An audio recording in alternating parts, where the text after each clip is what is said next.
Jeremy Thomas here at Rogers Pak Mei Athletic Association and Six Methods Martial Arts and Swordsmanship Academy. And today we're doing a collaboration with our good friend at my Dai Si Hing, your Dai Si Hing.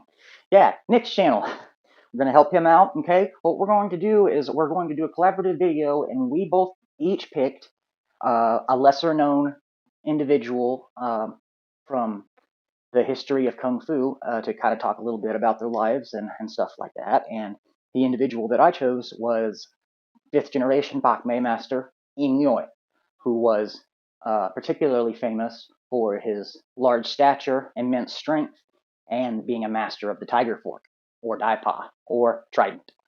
Okay, so let's talk about that first. So probably a good place for me to start on this video is a big thank you to two individuals. Sifu Brandon Best for sending this to me, and Sifu Alan Sicko for having it on hand for him to buy to send to me. It's a small community, isn't it? But this is the 36 movements of the Big Fork, or Tiger Fork, or Trident. Okay, it's definitely his standout work. Okay, it's got all the movements from the form, plus you got applications in the back, breakdowns of individual technique. Okay, versus dissimilar weapons. So much good stuff in here. Okay, so much good stuff. But instead of looking at specific technique or giving you just the dry bare bones of his life, I wanted to give a few anecdotes that I've heard directly from my Sifu and my Sigo. So, in this first anecdote, apparently Master Ng Yiu, when he was alone or there weren't very many people around, part of his practice routine was to take coins. And I believe at the time, if I remember right, the coins he was using were about the size of a $50, okay? Pretty close to that, I believe. So what he would do is toss these up and hit him with the tip of his Tiger Fork and knock him across the training hall. So that's pretty good accuracy with a weapon that heavy, especially to be able to toss up your own target. So what I'm going to try to do is see if I can replicate that, if I can even touch it with the end of my trident, okay? So let's give it a try. All right, $50 here on my fork. See what we can do. Was able to touch it. I'm pretty happy with that. Didn't really knock it so much. Total miss. Ah, caught a piece of it. I could hear the ring. As you can see, that's not easy. Even if the coins were slightly bigger, slightly smaller, very difficult. I'll try it a couple more times.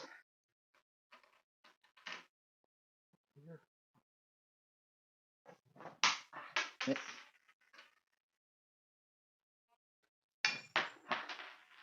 Clink. No knock. Yes. So we've proven it's possible. We've proven it's possible to hit the coin, but to do it consistently over and over,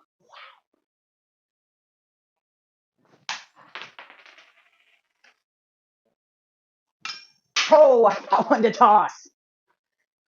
I'm happy with that. Boom! And got the tip of another one. All right.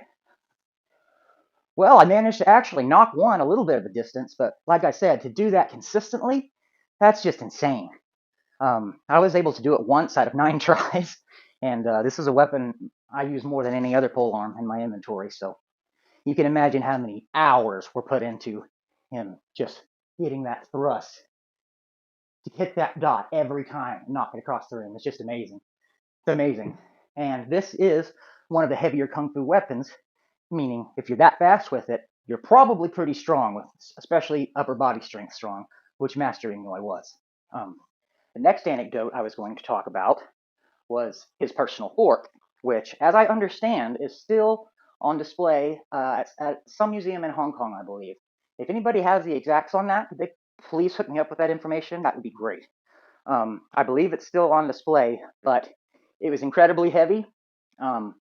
I've heard everything from it took 2 students to 3 students to 4 students to carry his fork to the demonstration grounds because it was so heavy.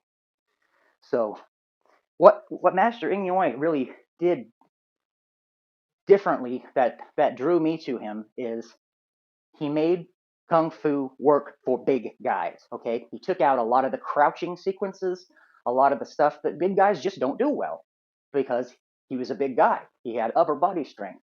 That was, I'm a big believer of play to your strengths. Yeah, shore up your weaknesses, but play to your strengths for sure. And that's what I believe Master Ng Yiu did, and he did it very well.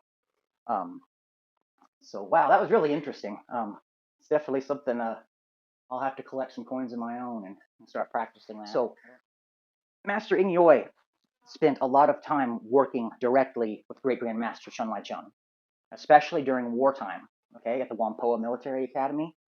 Ng Yiu, CLC, Great Grandmaster CLC, and Southern Dragon founder Lam Yu Guai. Okay, they were all working together at the Whampoa Military Academy, putting together close quarter combat forms that were short enough to learn in a matter of weeks, as well as teaching the big Saber corps. They were part of that as well. So Ng Yiu really became a person that Great Grandmaster CLC knew he could trust, not to do things inappropriately or outside of etiquette. And so when he was teaching in Hong Kong actively, most of the people he taught were higher end white collar businessmen. It wasn't like you could just schedule an appointment with him and show up. I mean, he was a name. He was known. So he definitely had a reputation. I think I'm getting into my allotted time now. But so who was Master Ng Yiu? Master Ng Yiu was a very dedicated martial artist. He was a very serious, no nonsense martial artist. He was apparently well known for scolding students in public if they didn't perform to his standards. He was an incredibly strong and big individual for a Chinaman in Hong Kong at that time. He's incredibly muscular. He was the way he was built. He was built so big that, as I stated earlier, he had to remove those deep crouching sequences because they just didn't work for him. They weren't necessary. Okay, so that's why we see a lot of the high horse in our stances. Okay, instead of the deep mabu. Okay, so that's one way he changed our Pak Mei through his student Lam Hung and Lam Hung's student, which was Sigung Loy, and then down the line it came. But he's a really interesting figure because he was there at that time when the war was going on, when CLC was at his most active as far as teaching. He also, to be in the same room as Lam Yu Guai and CLC at the same time, I mean, there's just no way he didn't pick up things that other students probably didn't, such as lady form and army form, which are two of the forms that came from the academy that are very short forms and very aggressive. They only had a couple of weeks, I believe, to get the troops ready for hand-to-hand fighting, and that was it. So they came up with a couple of short, powerful forms, and that was all they taught. That was all they needed. And basic cuts for the Saber guys, and basic deflections. And then after the war and things settled down, Master Ng opened his school where very high-profile people attended. Like I said, you weren't going to get into the door of his school just as a walk-in, so to speak. But very no nonsense individual, very serious about his martial arts, and he definitely left his imprint not only on the Kung Fu world, but especially on the world of Hakka Kung Fu and Hong Kong Kung Fu. He's kind of an exception in his body build, and for guys like me and sorry to name call you, but Sifu Jacob Stiver and Omaha and a couple other of us big Caucasian guys, it's really helped us to integrate into Kung Fu and add flares where we can, but still play to our strength as big guys. Solid stances, powerful punches. What we are good at. I'm never going to be real good at, but the turnaround horse kick thing. I'll keep practicing it, sure. I'm just a bigger guy, and it's harder for me to get up off the ground, but that's what it's all about, is improving, a little bit every day. Consistency is key. So that's my little presentation on Master Ng Yiu. Very much a martial arts hero of mine, and I definitely think more people should look into him.